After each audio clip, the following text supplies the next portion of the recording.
What's going on YouTube? It's Average Joe bringing you another video today.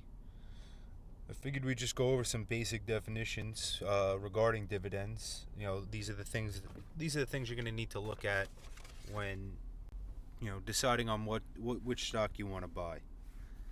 So for starters, what is an actual dividend? And this is the Google definition here. A sum of money paid regularly by a company to its shareholders out of its profits or reserves, typically quarterly, but it can be monthly, biannual, or annually. So obviously you want a company that's paying out of its profits and not out of its reserves, because then its dividend is sustainable. Now, what is the dividend yield? This is the dividend expressed as a percentage of current share price. The company announces a dividend payment for the year, and that is divided by the current share price to give us the yield. Therefore, the yield fluctuates throughout the year, even though the amount of money received is still the same. So, for example, ABC stock, when you buy it, is worth $100 a share, and it announces its annual distribution of $5. So initially, when you buy the stock, the yield is 5%. If the stock goes up to $110, if you buy a share at $110, the yield for that share is 4.5%. But then if you buy a share at $90, the yield increases to 5.55%. So the dividend yield is based on the price you paid for the stock. So if you buy a stock when it's low, it will deliver a higher yield. Either way, you're going to get $5. It's how much you're paying for the share that gives you that $5.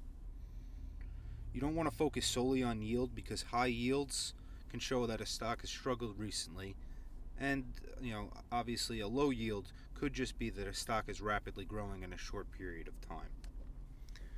Now, the next thing you're going to want to look at is what's called the payout ratio. This is the proportion of earnings paid out as dividends to shareholders, typically expressed as a percentage. Companies with a payout ratio greater than 100% are paying their dividends with their cash reserves. This is a good indication a dividend cut is coming. Most companies are between 35 and 75%. Those are considered good payout ratios depending upon the industry and market sector. However, an REIT or a real estate investment trust fall under a special category where they must maintain a 90% payout ratio to achieve special tax status. Next, the Ex-Dividend Date. The day on which the share of a company must be owned in order to qualify for the most recent distribution. After this date, the stock price is lowered by the exact amount of the dividend to discourage buying and selling quickly just to qualify for the dividend. The ex-dividend date is super important because for instance, when you own several different dividend-paying companies and you're not sure where to invest, new capital, a good way of looking at it is, well, this company's ex-dividend date is coming up, where this one just paid a dividend, so it might be better to invest in the stock with a closer ex-dividend date, so you do get a dividend quicker.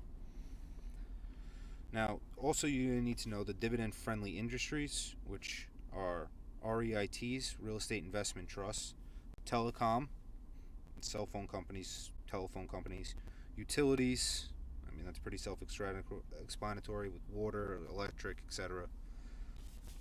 And then tobacco, even though tobacco pretty much just took a monster hit as San Francisco outlawed the sale of menthol cigarettes, which is expected to decrease cigarette revenue by about $50 million. And last is an MLP, which is a master limited partnership. It's pretty complicated, and that's probably best to be explained in a separate video. Now, last but not least, the Dividend Aristocrats. What are they? How do you qualify for this? So Dividend Aristocrat is a company in the S&P 500 that has increased its dividend payment for at least 25 consecutive years. Companies that fall under this designation have beaten the S&P 500 over the last 1, 3, 5, and 10-year periods. Currently, there are 50 companies with this status, so it's a fairly exclusive group. This was started in 1989, and there are 26 companies there. Original companies, excuse me. The longest dividend growth streak is 61 years, and it's held by American States Water, or AWR. Dividend Aristocrats are so highly valued because of their level of consistency required to continually to increase your dividend for such a long period of time. Now, I mean, if you got to be able to make money to keep up with how you're going to increase your dividend. Now, the average return on the Dividend Aristocrats is 8.4%, which is about 65% higher than the S&P 500. First-time stock buyers and, well, everyone, I guess. Everyone, you should look into these 50 stocks, do a little bit of research, and at some point you should consider owning some of them. It really helps to balance your portfolio against riskier investments. Alright guys, that's going to do it for us today. Please like, share, and subscribe. Leave a comment down in the comment section if you want me to do a video on something in particular, or a particular stock or market sector. Just let me know what you're looking for. Thank you, and have a great day.